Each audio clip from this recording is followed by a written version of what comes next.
अंतःकरण शुद्ध हो जाएगा। एक नगर में एक संत आए। नगरवासी अनेक प्रेमी उनके पास आते थे और तन एवं धन से उनकी सेवा करते थे। एक गरीब महिला भी दर्शन करने और सत्संग लाभ लेने आया करती थी। उसने भी चाहा कि संत को भोजन खिलाऊं, पर पैसे की कमी थी। यद्यपि उसका एक पुत्र था, लेकिन वह कमाता कुछ नहीं था। अंततः प्रेम भाव उछल पड़ा और एक दिन संत को भोजन के लिए निमंत्रित किया। संत ने भी उसका सच्चा प्रेम देखकर स्वीकृति दे दी।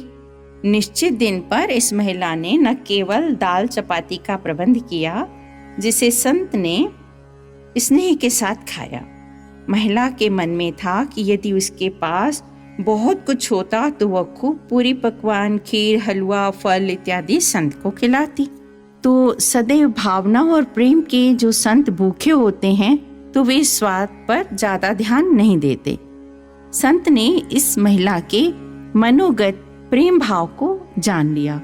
उन्होंने प्रभु को अरदास की, प्रभु से प्रार्थना की कि हे भगवान, इस माता के मन में जो भावना या कामना है, कृपा कर उसे पूरा कीजिए। ईश्वर के पास तो संतों का ही बोलबाला है। हुआ यह कि उस महिला के पुत्र का भाग्य खुल पड़ा और रिद्धियां सिद्धियां उसके द्वार पर आईं और वह बड़ा धनवान हो गया। तत्पश्चात माता तथा पुत्र दोनों साधु संतों की खूब सेवा करने लगे। उनके पड़ोस में एक धनवान रहता था। उसकी पत्नी ने इस महिला से पूछा, बहन, तुम्हें यह धन संपत्ति कैसे प्राप्त हुई? संतों के आशीर्वाद से ही कृपा हुई है, महिला ने उत्तर दिया। पड़ोसी ने पूछा, तुमने संतों को क्या खिलाया पिलाया जो वे इतने प्रसन्न हुए? बहन, मैंने तो उन्हें केवल दाल चपाती खिलाई थी, महिला ने पड़ोसिन को बताया। सोचा कि संत शायद दाल चपाती से ही संतुष्ट होते हैं, सो इसने भी एक बार संत को भोजन के लिए निमंत्रित किया। इतने सारे पदार्थों के होते हुए भी उसने केवल दाल चपाती बनाई।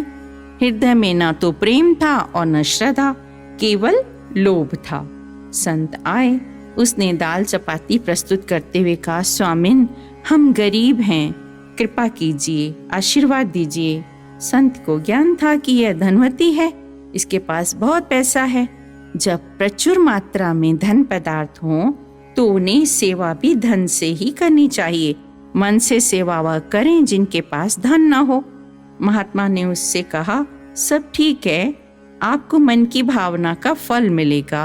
हुआ भी ऐसा और उनका धन प्रतिदिन नष्ट होता गया। उन्होंने कहा था ना कि मैं गरीब हूँ, हम गरीब हैं, तो उनका धन नष्ट होता गया। संत के सामने उन्होंने कपट किया। माया तो आनी जानी है। यदि धन का उपयोग उत्कृष्ट दिशा में न हुआ तो निकृष्ट दिशा पकड़ेगा। नीति शास्त्र में लिखा है, धन का उपयोग धर्म की दिशा में न हुआ तो या तो चोर ले जाएंगे, या आग या बाढ़ में बह जाएगा, या फिर बीमारी में चला जाएगा। फल की इच्छा छोड़कर परमात्मा के निमित्त कर्म करने चाहिए। ओम नमो भगवते वासुदेवाय।